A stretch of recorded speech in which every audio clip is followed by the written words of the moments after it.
आदाब, नमस्कार। वसीम अख्तर और आप देख रहे हैं द लीडर हिंदी। यूपी की जिला बरेली में ईद मिलादुन्नबी पर पहले जुलूस का आगाज भारी फोर्स की मौजूदगी के बीच हो गया है। सैलानी से आगे मुन्ना खां की नीम से लेकर जुलूस के पूरे रूट पर फिजा में आका की आमद मरहबा के नारे गूंज रहे हैं। नौजवानों के साथ बच्चों बुजुर्गों की भीड़ सड़कों पर तो छतों से महिलाएं जुलूस का नजारा कर रही हैं। नियमों का पालन करने वाली अंजुमनों को इनाम से भी नवाजा जा रहा है।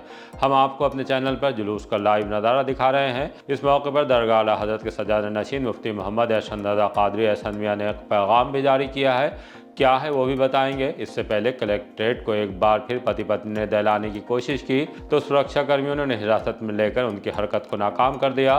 कोतवाली पुलिस ने जांच में उनकी बात गलत पाकर उनके खिलाफ मुकदमा दर्ज कर लिया है। गिरफ्तारी के बाद अब उन्हें कोर्ट में पेश किए जाने की तैयारी है। दो युवकों की अलग थाने के इलाकों में लाशें मिली हैं। दोनों मामलों में हत्या का शक जताया जा रहा है। पुलिस पोस्टमार्टम कराकर मौत की वजह जानने की कोशिश में लगी है। रक्षाबंधन से पहले खराब मिठाई और दूषित खोया पनीर पकड़ने के लिए FSDA की टीम छापेमारी में लगी है। 1.5 लाख की मिठाई को खराब पाकर नष्ट करा दिया गया है। त्यौहार वाले दिन भीड़ को देखते हुए रूट डायवर्जन प्लान भी लागू किया है। खबरें और भी हैं, आइए सभी से रूबरू कराते हैं। पुराना शहर में ईद मिलादुन्नबी के जुलूस में भारी फोर्स। आका की आमद के जश्न का आगाज़ पुराना शहर में मुन्ना खां के नीम से हो चुका है। जुलूस में भारी भीड़ और सुरक्षा के मद्देनज़र पर्याप्त संख्या में पुलिस बल मौजूद है। अफसर भी हालात का जायज़ा ले रहे हैं। मगरिब के बाद जैसे ही खानकाह एहसनिया के सज्जादा नशीन हसन रज़ा खान हसन मियां अंजुमन इत्तेहादुल मुस्लिमीन के स्टेज पर पहुंचे और परचम सौंपा, जुलूस को आगे के लिए रवाना कर दिया गया। इससे पहले स्टेज से उलमा ने अल्लाह के रसूल सल्लल्लाहु अलैहि वसल्लम की सीरत पर रोशनी डालते हुए जुलूस में शामिल होने वाले नौजवानों से अमल की अपील की। पहले आपको जुलूस का नज़ारा दिखाते हैं, उसके बाद बताएंगे कि रूट पर फ्लैग मार्च के बाद हमसे बातचीत में SP सिटी मानुष पारिक ने सुरक्षा बंदोबस्त को लेकर क्या जानकारी दी है। सरकार की आमद तो देखिए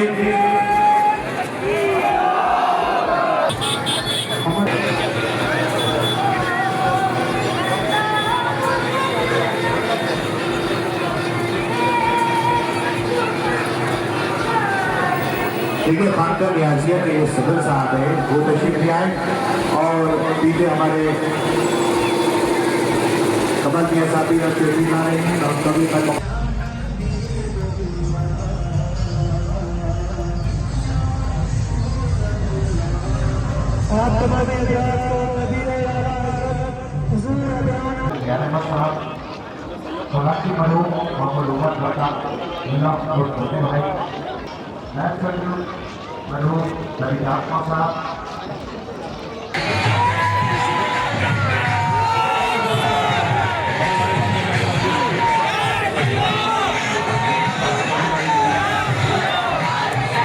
ये एक बहुत अच्छा फैसला अंजुमन मुस्लिमीन ने लिया कि कुछ कामों को अपने पीछे रखा और जैसा जैसा उन्होंने नजर आता जाएगा। आज का जो जुलूस है वो जो निकलने जा रहा है वो कहाँ से कहाँ तक निकलेगा और किस तरीके की पूरी व्यवस्थाएं रखी गई हैं? आज ईद मिलाद उन नबी के अवसर पर पुराने शहर में एक बहुत बड़ा जुलूस निकलने जा रहा है, जिसमें कि 150 से अधिक अंजुमनें हैं, जो कि मीरा की पेठ एक जगह है पुराना शहर बारादरी में, और मुन्ना खां की नींव, वहाँ पर ये सभी लोग इकट्ठे होते हैं और यहाँ से चलकर ये जगतपुर, कांकर टोला, शाहदाना, सैलानी, ये पूरा एरिया कवर करेंगे। और जो पूरा रूट है वो लगभग 5 किलोमीटर का होता है। तो इसमें पुलिस और प्रशासन की तरफ से पूरी तैयारियां की गई हैं, प्रॉपर फोर्स का डिप्लॉयमेंट किया गया है। 3 कंपनी PAC इसमें लगाई गई है और 8 थानाध्यक्ष इस पूरे आयोजन में डिप्लॉय किए गए हैं, लगाए गए हैं। और बहुत अच्छी संख्या में वॉलंटियर्स भी हमारे साथ में, आप साथ में देख रहे होंगे, उन्होंने एक अलग ड्रेस पहनी हुई है और इनका भी जो डिप्लॉयमेंट है वो पुलिस की ही तर्ज पे मेन पॉइंट्स पर, इम्पोर्टेंट संवेदनशील स्थानों पर किया गया है कि जो हमारा ये जो बड़ा जुलूस है ये बिना किसी विवाद, बिना किसी रुकावट के ये चले। तो अभी जो कितनी बजे लगभग इसको माना जा रहा है स्टार्ट होगा और कितने बजे तक चलने वाला है ये? इसका वैसे समय तो 5 बजे से था, लेकिन ये अभी जो लग रहा है कि 6:30-7 बजे ये शुरू हो जाना चाहिए। इस जुलूस को हम अपने चैनल पर लाइव भी कवर कर रहे हैं। पूरा जुलूस देखने के लिए हमसे जुड़े रहिए। मुफ्ती एहसन मियाँ ने ईद मिलादुन्नबी पर क्या कहा? दरगाह आला हज़रत के सजादा नशीन मुफ्ती मोहम्मद एहसन रज़ा खान क़ादरी एहसन मियाँ ने ईद मिलादुन्नबी पर एक ऑडियो संदेश जारी किया है, जिसमें उन्होंने जुलूस मोहम्मदी में शरई तरीके से हिस्सा लेने का आह्वान करते हुए दुआ भी की है। आइए आपको उनका ये संदेश सुनवाते हैं। नहमदुहु व नुसल्ली व नुसल्लिमु अला रसूलिहिल करीम। पेश हक़ मुज़्दा शफ़ाअत का सुनाते जाएंगे, आप रोते जाएंगे, हमको हंसाते जाएंगे। आज ईद आशिक़ां है, गर खुदा चाहे कि वो अब रुए पैवस्ता का आलम दिखाते जाएंगे। कुछ खबर भी है फ़कीरों, आज वो दिन है कि वो नेमते खुल्द अपने सदक़े में लुटाते जाएंगे। और हश्र तक डालेंगे हम पैदाइशे मौला की धूम, मिस्ल फ़ारस नजद के क़लअे गिराते जाएंगे। और खाक हो जाएं अदू जलकर मगर हम तो रज़ा, दम में जब तक दम है ज़िक्र उनका सुनाते जाएंगे। दम में जब तक दम है ज़िक्र उनका सुनाते जाएंगे। सबसे पहले मैं अपने शहर बरेली के तमाम आशिक़ान मुस्तफ़ा सल्लल्लाहु अलैहि वसल्लम को और आलम इस्लाम के तमाम सुन्नी सहीहुल अक़ीदा मुसलमानों को ईद मिलादुन्नबी सल्लल्लाहु तआला अलैहि वसल्लम की दिली मुबारकबाद पेश करता हूँ। अल्लाह तबारक व तआला हुज़ूर अलैहिस्सलातु वस्सलाम की मौलूद शरीफ के सदक़े हमारे बरेली के मुसलमानों को और आलम इस्लाम के मुसलमानों को तमाम बलाओं से महफूज व मामून फरमाए। अब मैं सिर्फ इतना अर्ज़ करूँगा कि हुज़ूर अलैहिस्सलातु वस्सलाम की विलादत की खुशी में निकलने वाले जुलूस मोहम्मदी में जिस तरह से शरीक होने का हक़ है, मुसलमानों उसी तरीक़े से जुलूस में शिरकत कीजिए। गैर शरई कामों से परहेज़ कीजिए व शरई हुदूद व क़ुयूद में रहकर जुलूस निकालिए। जुलूस निकालते वक्त नमाज़ों का ख़ास ख्याल रखिए। मैं दुआ गो हूँ कि अल्लाह तबारक व तआला इस जुलूस को और इस जुलूस में शामिल तमाम अंजुमनों को और अंजुमनों के तमाम अफराद को सलामती अता फ़रमाए। आमीन। अस्सलामु अलैकुम व रहमतुल्लाहि व बरकातुहू।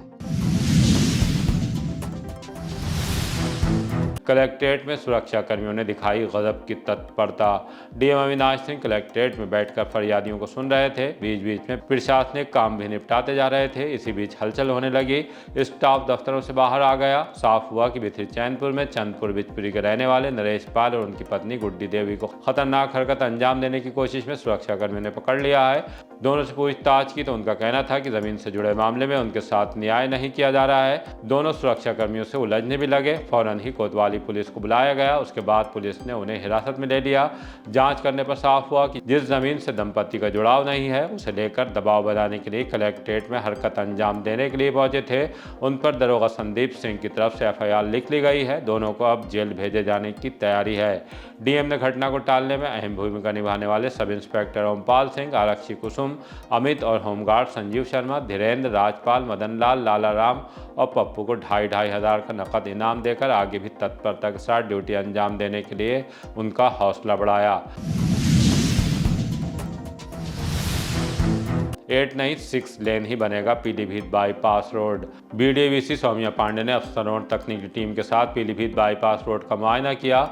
टीम ने विश्वविद्यालय डोरा रोड चौराहा, बनखंडी नाथ चौराहा और सौफड़ा तिराहा का बारीकी से निरीक्षण किया। यहाँ वर्तमान में यातायात दबाव, जाम की स्थिति, वाहनों की आवाजाही और सड़क पर उपलब्ध चौड़ाई का अध्ययन किया गया। खास तौर पर इस बात के लिए भी मंथन किया गया कि प्रस्तावित 6 लेन चौड़ीकरण के बाद यातायात को किस तरह व्यवस्थित किया जाए, जाम पॉइंट को कैसे कम करें, आम नागरिकों को सुरक्षित और सुगम आवागमन कैसे उपलब्ध कराया जाए। बीडीओ की प्राथमिकता चौराहों के सौंदर्यीकरण तक सीमित नहीं रहेगी, बल्कि यातायात प्रबंधन, सड़क सुरक्षा और जन सुविधा को केंद्र में रखते हुए इनके पुनर्विकास की भी होगी। तय हुआ है कि मार्ग के 3 प्रमुख चौराहों का कायाकल्प नाथ कॉरिडोर की थीम पर किया जाएगा। निवर्तमान कमिश्नर भूपेंद्र एस चौधरी इस रोड को सैटेलाइट से एयरपोर्ट तक 8 लेन करने के लिए कह गए थे। उसके बाद सर्वे भी हुआ, लेकिन 8 लेन के लिए शायद जगह उपलब्ध नहीं है। बदायूं में चिकित्सा व्यवस्था से कमिश्नर नाखुश। कमिश्नर शंभू कुमार की अध्यक्षता में कमिश्नरी सभागार में विकास कार्यक्रमों की सेक्टरवार समीक्षा हुई। बदायूं जिले की सीएचसी और पीएचसी में कमियों के बारे में बात हुई। बेड की संख्या कम पाकर बढ़ाने के लिए कहा गया। मीटिंग में स्वास्थ्य विभाग के कुछ अधिकारी बगैर अनुमति के नदारद थे। कमिश्नर ने उन पर कार्रवाई के लिए डी हेल्थ को निर्देश दिए।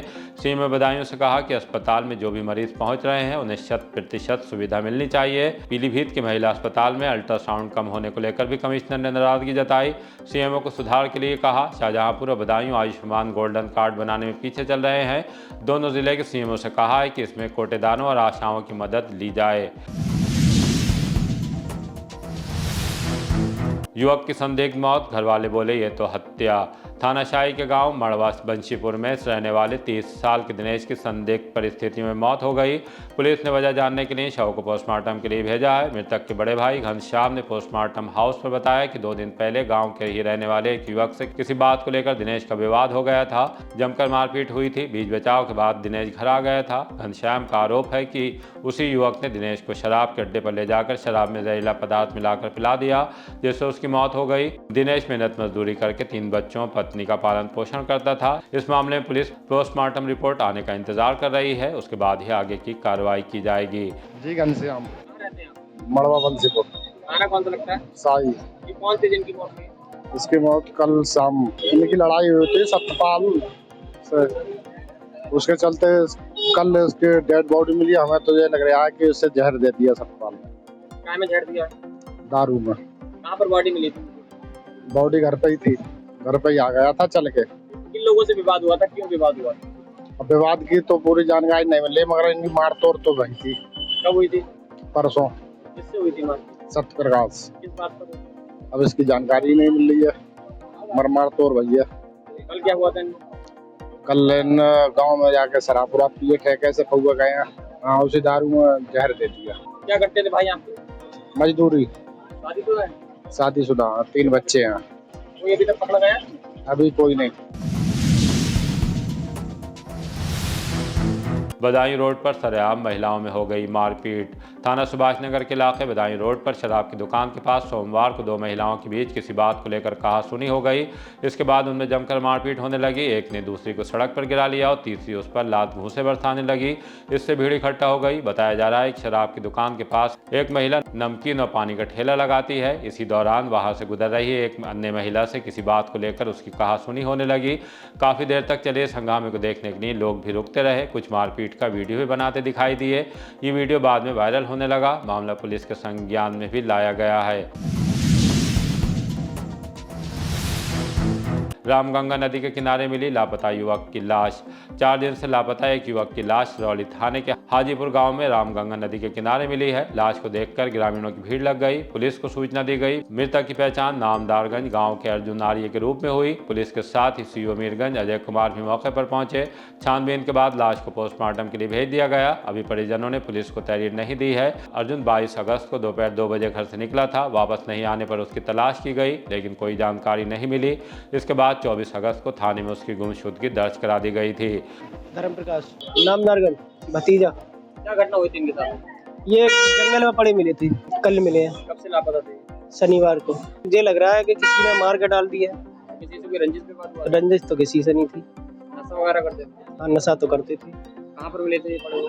कैलाशरवाई मड़ी के नीचे अकेला जंगल में। सर दारू तो इनने करीबन साबुन से पी नहीं है इनने, और कुछ करता होगा तो हट बच के करता होगा, उसकी जानकारी नहीं है। कुछ दवाइयों का नशा करता? हाँ, करता होगा, जो करता है तभी तो निकली है। कितनी मर रही होगी? लगभग 19 साल से कम है। क्या करते थे? मजदूरी करते थे। पुलिस अब पोस्टमार्टम रिपोर्ट का इंतजार कर रही है। आज दिनांक 24/8/26 को थाना सिरौली पर पीआरबी के माध्यम से कैलाश मणि के पास रामगंगा नदी के किनारे एक अज्ञात शव की सूचना प्राप्त हुई। सूचना पर थाना पुलिस मौके पर पहुंची तो मृतक, जिसका नाम अर्जुन पुत्र अरविंद निवासी ग्राम नामदारगंज, उम्र 19 वर्ष है, के रूप में पहचान हुई। परिजनों ने बताया कि मृतक अर्जुन 2 दिवस पूर्व घर से बिना बताए कहीं चला गया था, जिस मामले में आज थाने पर गुमशुदगी भी दर्ज कराई गई थी। मौके पर फील्ड यूनिट पहुंची है, साक्ष्य संकलन किया गया है। पीएम की कार्रवाई के लिए शव को भेज दिया गया है। साक्ष्यों के आधार पर अग्रिम विधिक कार्रवाई की जाएगी। 1.5 लाख की मिठाई को नष्ट कराया, भर लिए नमूने। रक्षाबंधन से पहले डीएम के निर्देश पर खाद्य सुरक्षा एवं औषधि प्रशासन विभाग मिलावटखोरों पर शिकंजा कस रहा है। 4 टीमों ने मिठाई की दुकानों, खाद्य पदार्थों के प्रतिष्ठानों पर छापेमारी की। ग्राम नदोसी में मेन रोड स्थित वीरपाल अंकुर स्वीट्स पर सूजी, स्किम्ड मिल्क पाउडर समेत अन्य सामग्री से दूध की लौज, बर्फी, सोन पापड़ी और रसगुल्ले तैयार किए जा रहे थे। टीम को यहां साफ सफाई की स्थिति खराब मिली। टीम ने दूध की लौज, सोन पापड़ी, रसगुल्ले और बर्फी के सैंपल भर लिए। 140 किलो दूध की लौज, 350 किलो बर्फी नष्ट कराई गई। इसकी कीमत करीब 70,000 रुपए बताई गई है। सूफी टोला में चुन्ने एंड सन स्वीट से पेठा और बर्फी के सैंपल लिए गए। रावपुरा में दिनेश कुमार पेठा से भी पेठा और बर्फी के नमूने लिए हैं। पीर बढ़ाव में माई चॉइस स्वीट से खोया और लड्डू के सैंपल भरे। छोटे लाल लस्सी भंडार से बर्फी का नमूना लिया गया है। बरेली कॉलेज में फीस बढ़ाने का जोरदार विरोध। फीस वृद्धि समेत छात्र हित से जुड़े विभिन्न मुद्दों को लेकर समाजवादी छात्र सभा, फ्रंटल संगठनों के प्रतिनिधियों ने सोमवार को कॉलेज प्रशासन से वार्ता की। समाजवादी छात्र सभा के महानगर अध्यक्ष विक्रांत पाल, पूर्व छात्र संघ महामंत्री हृदय यादव और प्रदेश उपाध्यक्ष सैयद फरहान अली के नेतृत्व में अपनी बात रखी। प्रतिनिधियों ने सवाल किया कि कॉलेज पर बकाया नगर निगम टैक्स की राशि छात्रों से किस नियम और अधिकार से वसूल की जा रही है। उन्होंने शुल्क से संबंधित आदेश और प्रक्रिया स्पष्ट करने की मांग की। प्राचार्य के अवकाश पर होने के कारण उप प्राचार्य डॉक्टर वंदना शर्मा ने प्रतिनिधियों से वार्ता की। उन्होंने बताया कि फीस और अन्य शुल्कों से जुड़े सभी सवालों का विस्तृत जवाब प्राचार्य की मौजूदगी में दे दिया जाएगा। इसके लिए 27 अगस्त को पुनः वार्ता का समय निर्धारित किया गया है। रक्षाबंधन पर भी शहर में नहीं आएंगे भारी वाहन। कांवड़ यात्रा, ईद मिलादुन्नबी के जुलूस के बाद रक्षाबंधन के लिए भी एसपी ट्रैफिक की तरफ से रूट डाइवर्जन प्लान लागू कर दिया गया है। रक्षाबंधन 28 अगस्त को मनाया जाएगा। उसके लिए ट्रैफिक एडवाइजरी जारी करते हुए कहा गया है कि सुबह 6 बजे से रात 10 बजे तक भारी वाहन शहर से बाहर होकर निकलेंगे। त्यौहार के दौरान उन्हें शहर में दाखिल नहीं होने दिया जाएगा। एसपी ट्रैफिक ने लोगों से अनुरोध किया है कि असुविधा से बचने के लिए वैकल्पिक मार्गों का प्रयोग करें। इसी तरह की ताज़ा अपडेट जानने के लिए देखते रहिए द लीडर हिंदी। विदा लेने से पहले हमारी आपसे गुजारिश है कि हमारी रिपोर्टिंग पसंद आ रही है तो खबरों को शेयर कीजिए और हमारे चैनल को सब्सक्राइब करके हमारा हौसला ज़रूर बढ़ाइए।